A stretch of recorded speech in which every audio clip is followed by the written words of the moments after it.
Rubashka tikishni davom etamiz. Bugun 3-dars. Bu darsda yeng tikamiz. Mana qirqilgan ochiq joyimizga kant tikib olamiz.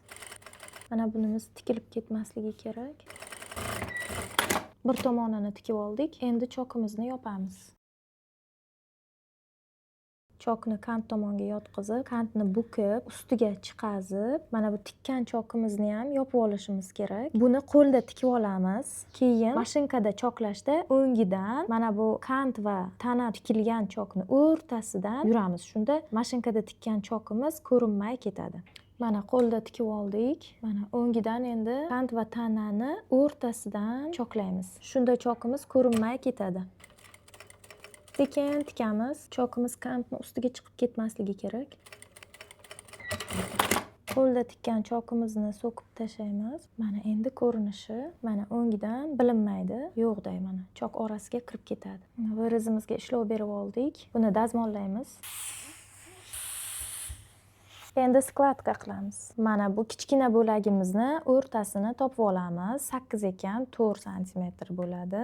4 dan 1 sm bu yoqqa, 1 sm bu tomonga qilamizda, shu 2 sm-ni skladkaga yig'ib olamiz yon chok tomonga. Mana bu chizig'imizni bu chizig'ni ustiga qo'yib olamiz. 2 sm-imiz skladkaga ketdi. Bulavka qilib oldik. Endi bu tomonga skladka yig'amiz.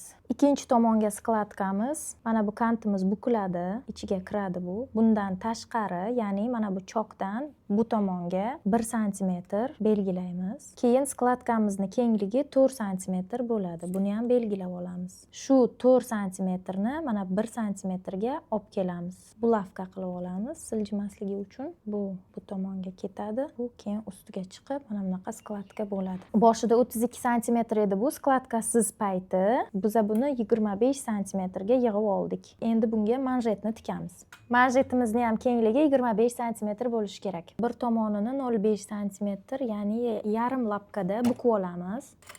Bu ichki tomoni bo'ladi. Endi ikkita yonini yopib olamiz. Yarim santimetr qo'yib, chetini tikib olamiz. Bu yarim santimetrimiz yengga ulanadi. Bu tomonini ham yarim santimetr qoldirib tikib olamiz. Uchlarini olib tashlaymiz. O'ngiga ag'darib dazmol qilamiz.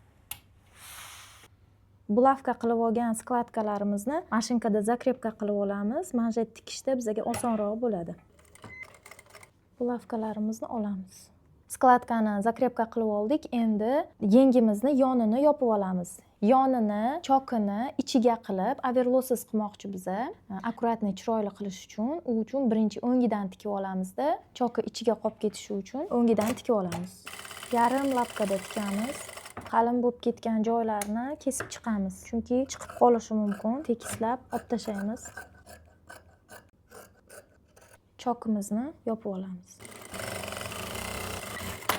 Tikib oldik. Endi yengimizni mana shu uchiga, kaketkaga kant bilan ishlov beruvdik bezak uchun. Buni manjet bilan tana orasiga kant qo'yamiz. Chiroyli bo'lib turishi uchun, orqa kaketkaga mos bo'lib turishi uchun shu kantni hozir qo'yamiz. Mana tikkan kantimizni ichkariga yuboramiz, ko'rinmasligi kerak. Ustidan bezak kantimizni qo'yamizda, buni ham ozginasini orqa tomonga berib olamiz.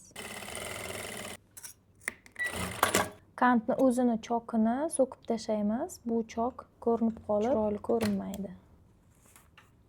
Endi bunga manjetni ulaymiz. Mana manjetimiz, mana yarim santimetr qoldirganimizni endi tikib olamiz. Yengni sal cho'zamiz, chunki kant yig'ib qo'ydi yengimizni. Manjetga keyin yetmay qolishi mumkin.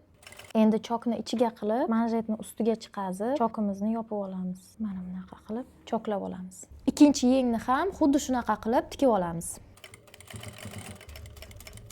Mana teskarisi, mana o'ngi. Tikib oldik manjetni. Mana skladkalarimiz.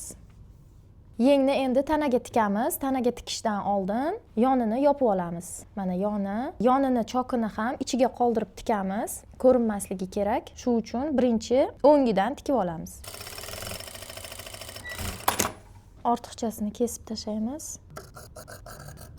Endi teskarisidan tikib olamiz. Mana yonni ham tikib oldik. Endi yengni aylantirib tikamiz. Qo'ltiqdagidagi chokni yon chok ustiga tushadi, ustma-ust. Materialimiz yupqa, nozik bo'lgani uchun proymani chokini overlock qilamiz. Kant bilan yoki ichma-ich qilib tikadigan bo'lsak, bu material juda yupqa. Unaqa chokni ko'tarmaydi. Mana endi buni overlock qilamiz. Chokimiz qaysi ipda bo'lsa, overlockimiz ham shu ipda bo'lgani chiroyli ko'rinadi. Iloji boricha chok va overlock iplarini bir xil qilishimiz kerak. Mana overlock qilib oldik. 3-darsimiz tugadi. Bu darsda siz yeng tikishni va yengda manjet tikishni o'rgandingiz. Keyingi darsimiz yakuniy bo'ladi va unda siz bilan oxirgi ishlovlarni ko'rib chiqamiz.